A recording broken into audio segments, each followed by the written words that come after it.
class, in this video we are going to discuss aggression, chapter 6. And the first thing I'm going to do is ask you a couple of questions. Number 1, is it aggression if a drunk driver unintentionally runs you down? Number 2, is it aggression if a friend angrily throws a beer bottle at your head but misses?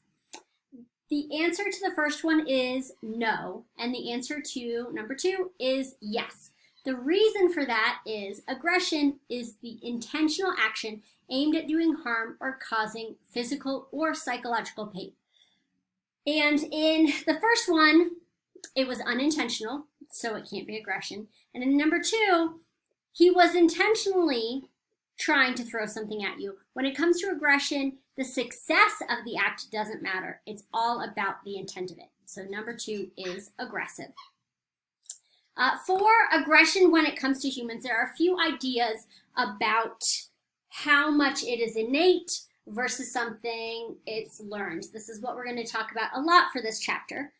Hobbes had the idea of the Leviathan, which says that in a natural state, humans are violent, humans are brutes, and we curb our aggressive tendency by enforcing the law and order of society. So Hobbes says we are innately aggressive.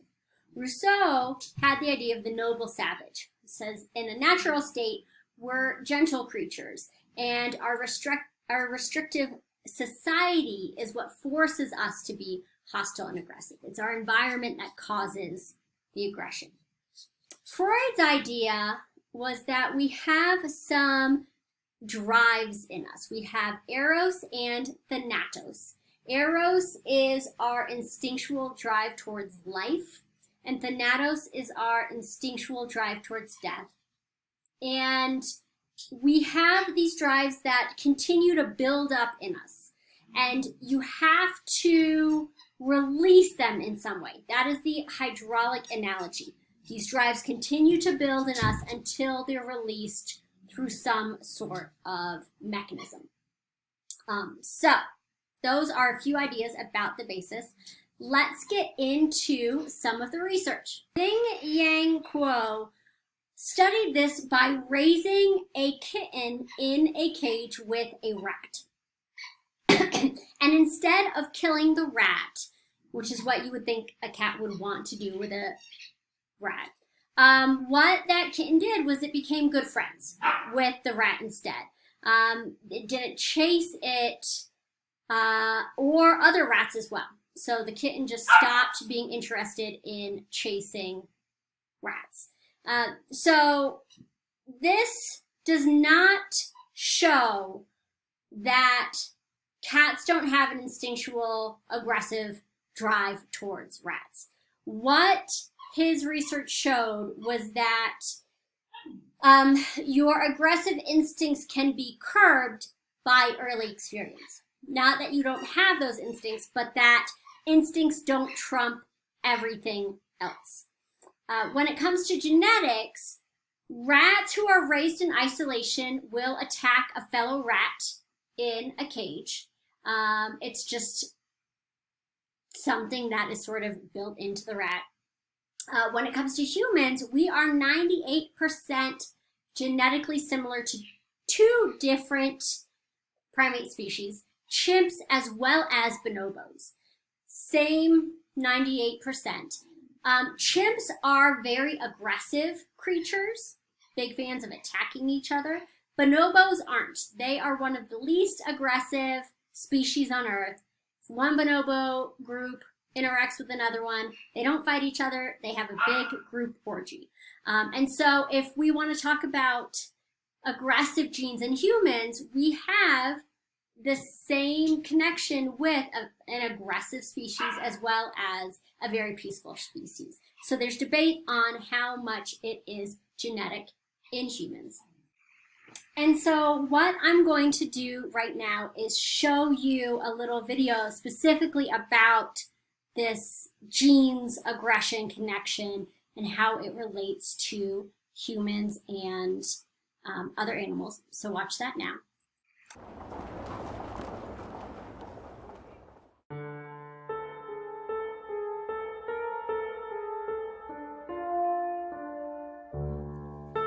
Ever since people have been trying to think about the nature of human nature, we've had these two kinds of views. One is that the default condition would be that we would just live in a state of nature at peace with each other. The other view is that the default of human society is that people spontaneously become aggressive and violent towards each other and will do extremely unpleasant things. Humans actually love peace more than war. That's my opinion. I cannot imagine that soldiers are driven by aggression to do what they do. They're basically following orders. People sign up to the army to get an education, to get a job, and all of a sudden they're sent to Iraq. But I don't think when they fly to Iraq they're in an aggressive mood at all. They're going sort of because they have to, and the situation severely traumatizes them. When they come back, 1/3 of them will have post-traumatic stress disorder because they have been engaging into something that they're not really ready for, and that humans don't really like to do. Killing somebody else is not something we like to do. I disagree.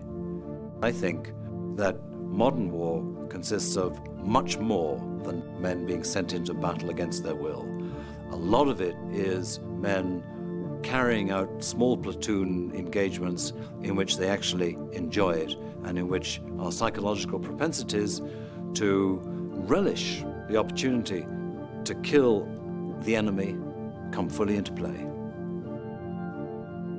There's actually a lot of evidence that soldiers get very excited, even if it involves close personal encounter with victims who they have to kill. And then they come back and then they feel bad about the fact that they felt pleasure at doing this. During the 1970s, we discovered that chimpanzees make these attacks on their neighbors. The big question was why. As the data came in, what became clear was that the chimpanzees chose to attack at times when they had an overwhelming imbalance of power in their favor. Typically something like 5 or 6 individuals at least attacking one. One individual would hold a wrist and another would sit on a leg and another would hold an ankle, and now the other ones can do what they want. The imbalance of power hypothesis appears to work well when applied to humans as well. Iraqis get killed when Americans attack, and Americans get killed when Iraqis attack. It's not a tremendous bloodbath out of a fight. It fits right in with our evolutionary history. We are closely related to the African apes, which are the gorilla, the chimpanzee, and the bonobo. The bonobo is less well known, but is exactly equally close to us as the chimpanzee. I call them the make love, not war primates, because they sometimes chase each other and they sometimes bite each other between groups, but they don't kill each other. And when groups of bonobos meet, that they mingle and have sex, and then they groom and the kids play, and it actually looks more like a picnic than a warfare between them. It is interesting in discussing the history of human violence to know that we have one close relative who's a sort of happy-go-lucky hippie primate, and we have one who's pretty brutal. Humans have something of bonobo and a chimpanzee in them, which makes them a bipolar character.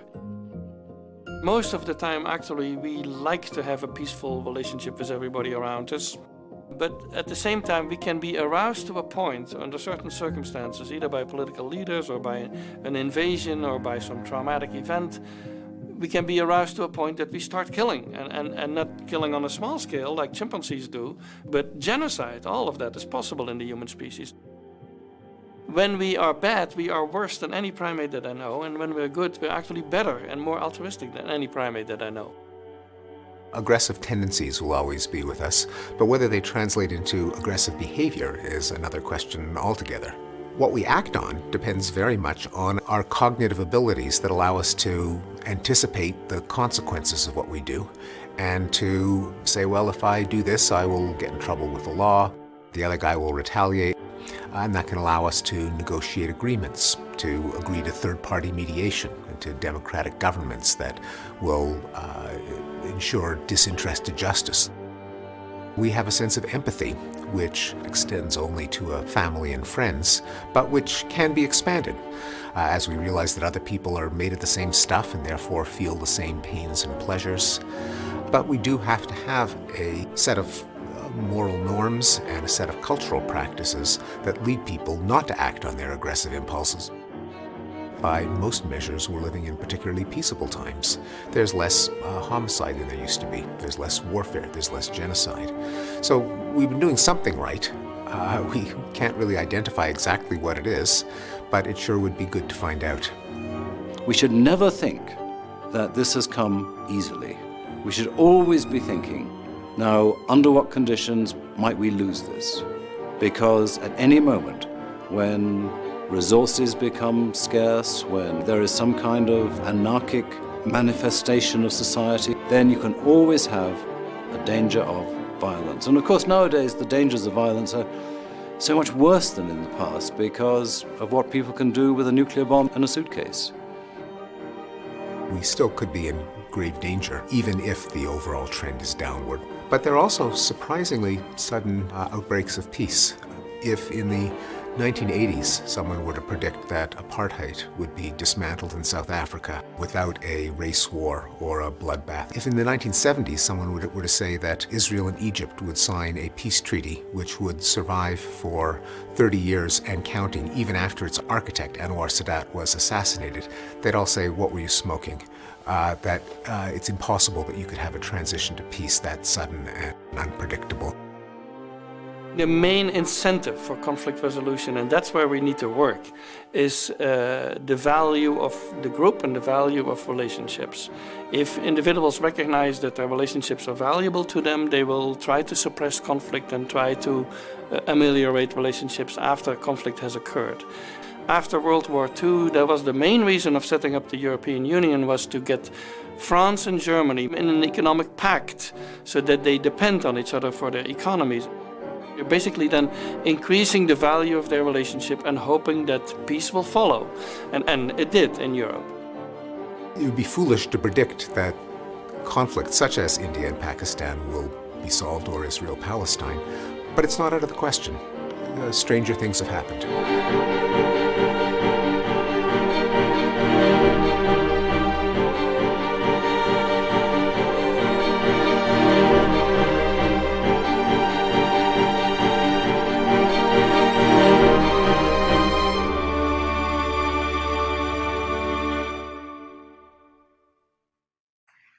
For our capacity for aggressive behavior, in close-knit societies, you don't see a lot of aggression because you have to have cooperation in order for there to be survival.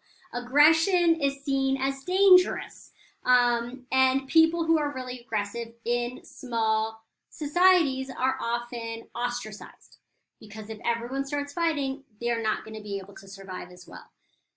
Groups like Central African Pygmies or the Arapesh in New Guinea cooperate with their groups and other groups. So small, close-knit societies tend to be places where aggression is rare. Social psychologists think that aggression is an optional strategy. I should say lines, not lives. There's 3 lines of evidence that support this idea that it's optional. If you look at studies in how cultures change over time, if you look at studies across cultures, and if you look at lab experiments. So let's break a little bit of these down. First, if you study how a culture changes across time. For example, the Iroquois or the Scandinavians. The Iroquois were peaceful until Europeans put them in competition with the Huron. And Scandinavians used to be a very violent culture, and now they're one of the most peaceful groups on Earth. So those are both examples of cultures changing in their levels of aggression, one direction or the other. For studies across cultures, we'll talk about that one next. Nisbet has something called cultures of honor. So to study this, what this is, he looked at homicide rates. Homicide rates for white Southern men are higher than those for white northern men, especially rural white southern males. This is only true, though, for one kind of homicide, for those that are provoked by perceived insults and by a perceived need to protect property. That is where you see this increased homicide rate. It's only in areas as well that had originally been based on herding economies rather than on farming, agricultural economies. Basically, the idea is that herders learn to be hyper alert to any sort of threatening act and respond to it immediately with force to reduce the likelihood of theft. Because if someone felt they could come and steal all your cattle or all your sheep, you don't have a way to survive anymore. So herding cultures had to respond aggressively when there was any sort of threat. It's much less likely someone is going to come in the night and steal all of your potatoes. Sheep are the ones that are going to get stolen.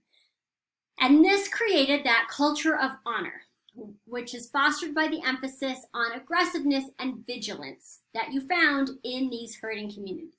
And even though the importance of herding is gone in these communities in the South and the West, the legacy of its culture of honor is still there, as evidenced by these rates of homicide. So these regions have rates of honor-related homicides that are 5 times higher than in other regions of the country. So for example, if you have like domestic violence is going to be associated with these cultures of honors. And so these cultures of honors, besides homicides, also have higher rates of domestic violence. And people in these communities are more likely to say it's appropriate for a man to physically assault a woman if he believes that she has threatened his honor and reputation by being unfaithful or leaving him. And so that would also be potentially associated with an honor killing or honor-related killing if he went on to kill her. You're going to see higher rates of domestic violence deaths as well as just domestic violence. For a research experiment that was done with this by Cohen and Nisbet, what they found, or what they did, participants were asked to walk down a hallway, and there was a male Confederate fake participant in this hallway, and that Confederate would accidentally bump into him while passing and then mutter a swear word under his breath. And then they looked to see what did the participant do in response to this perceived insult, this bumping and swearing. Northern white males tended to shrug it off. Southern white males were more likely to act aggressively. So they were more likely to report feeling that their masculinity had been challenged. They had higher levels of blood cortisol and testosterone in their blood, cortisol being a stress hormone, and they were more likely to retaliate aggressively against the Confederate. So this is that culture of honor and how it is more likely to pop out in people who were raised in these communities. The next thing to go over is gender as it relates to aggression. Male aggression is encouraged, you could say, when it fulfills a central part of the male role and identity. So the number one predictor of physical violence is gender. More unprovoked fights in adulthood and violent behavior like mobs and looting are committed by men. Boys are more encouraged to engage in rough and tumble play in early childhood.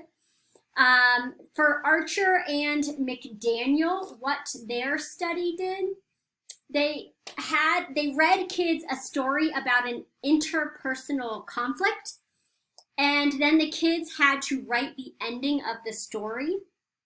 Boys in every country where they did the study were more likely to end it with violence rather than a more peaceful ending. So one factor for this gender difference in physical aggression levels is testosterone.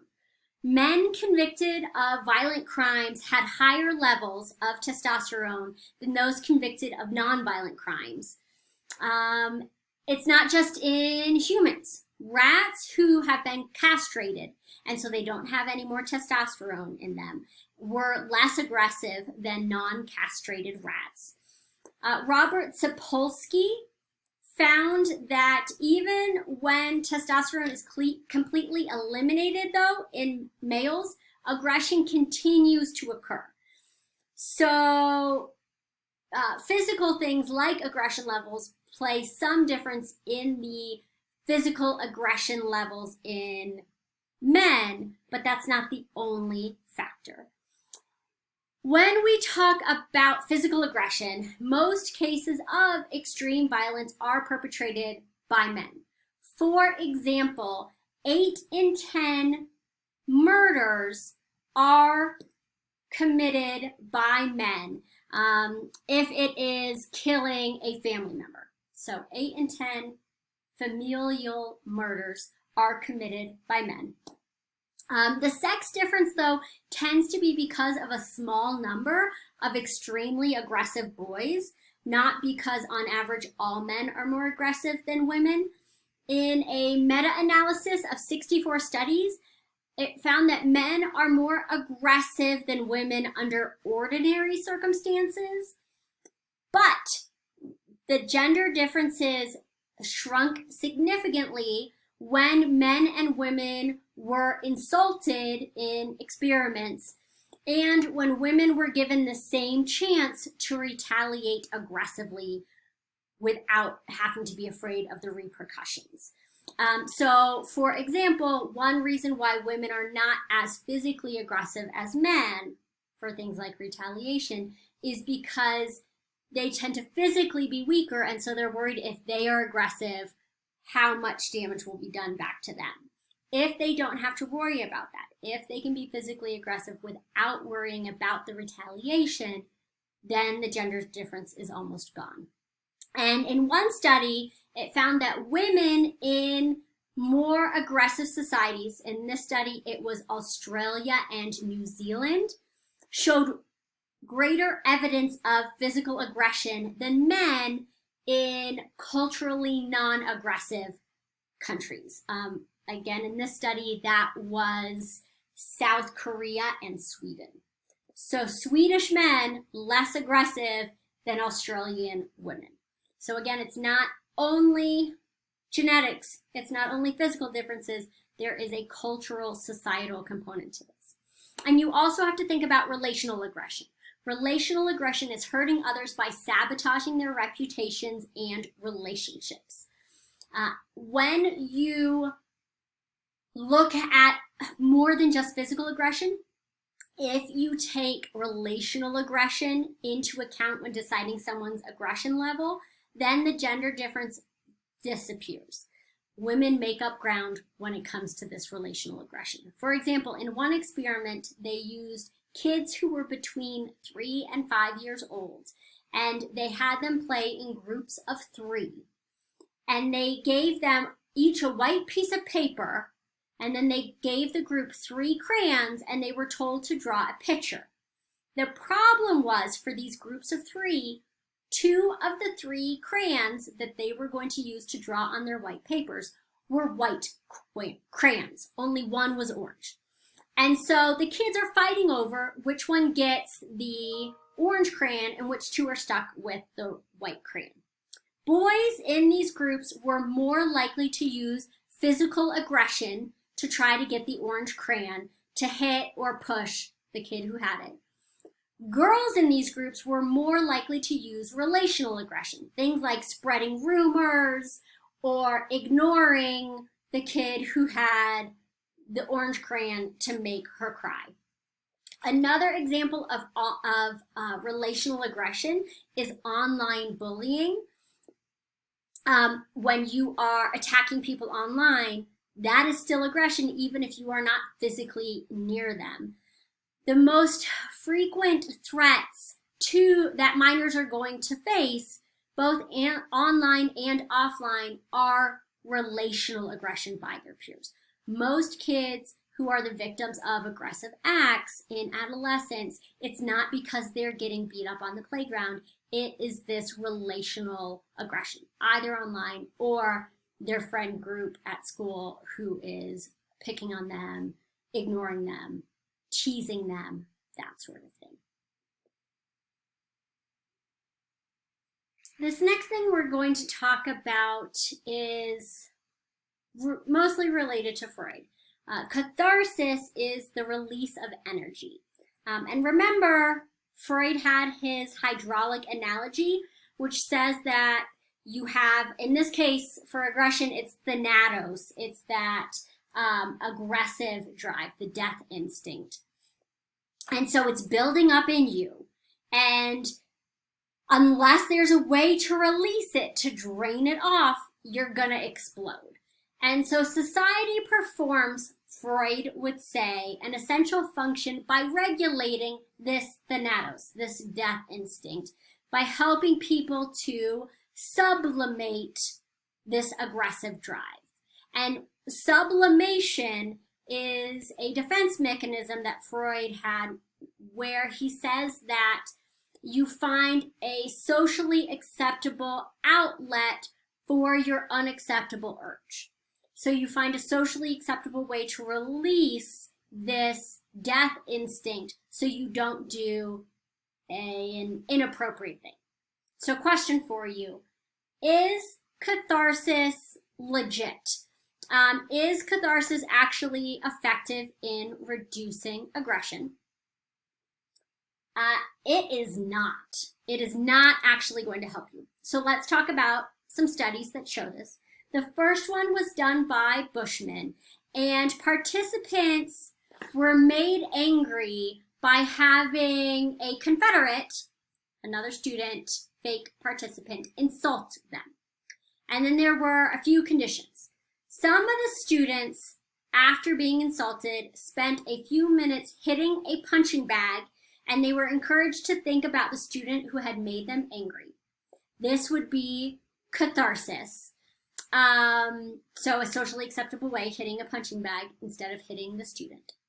A third of the students were told to hit a punching bag for a few minutes, but the student they were mad at was not mentioned. They were told it was for exercise. And then a third of the students were told to just sit quietly. No hitting, no nothing, just sit here for a few minutes. And so the group that was least angry at the end of this was the group who just sat there. The group that was still most angry at the end was the group who was told to hit the punching bag and to think about the person they were mad at. These acts of aggression that are targeted directly against the person don't act as a catharsis. They don't help you reduce your aggression.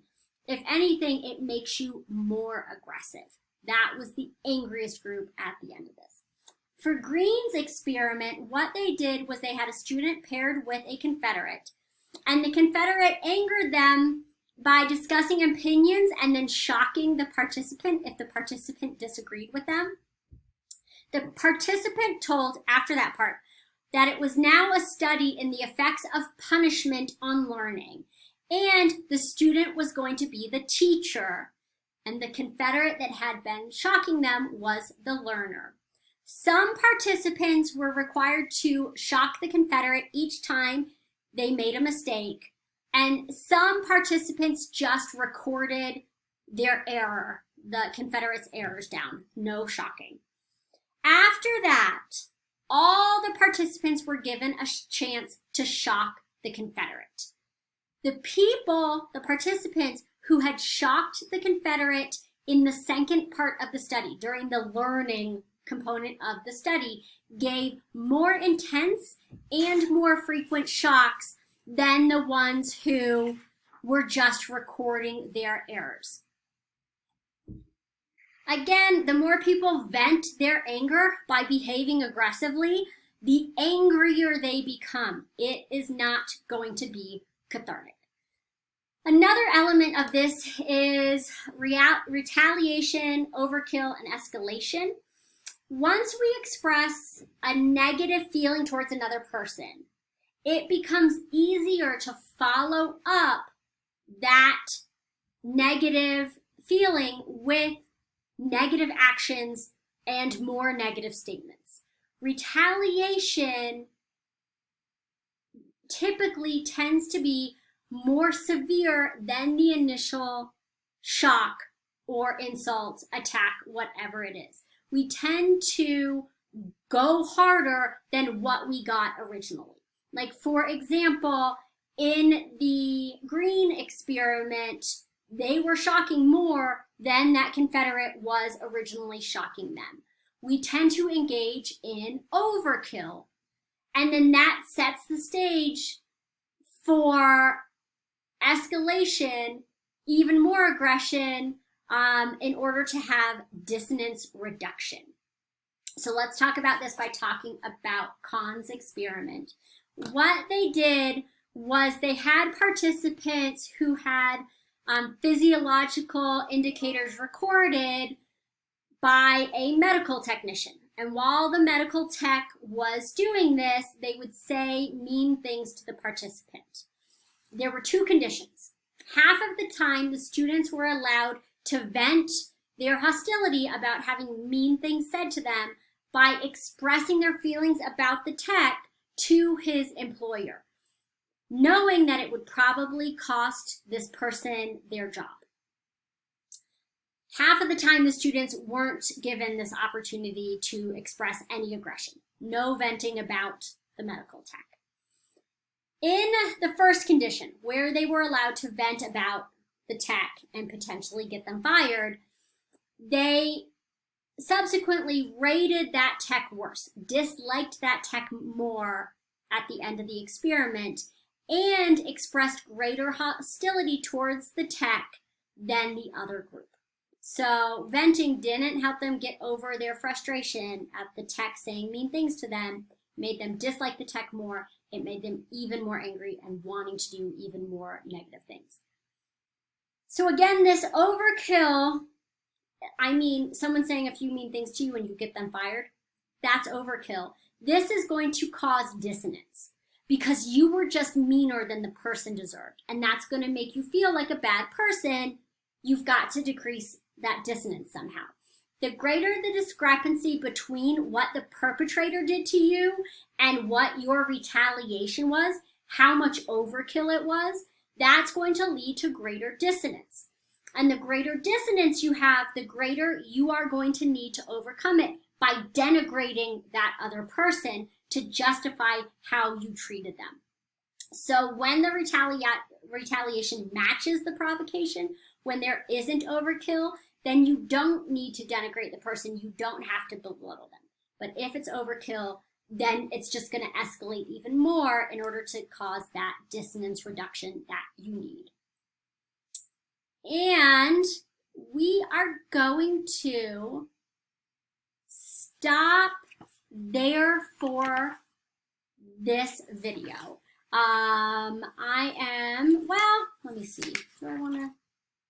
Yeah, I'm going to stop there. The next video will start in on the causes of aggression, but there's a lot of them. I kind of want them all together, so we'll stop this video right here.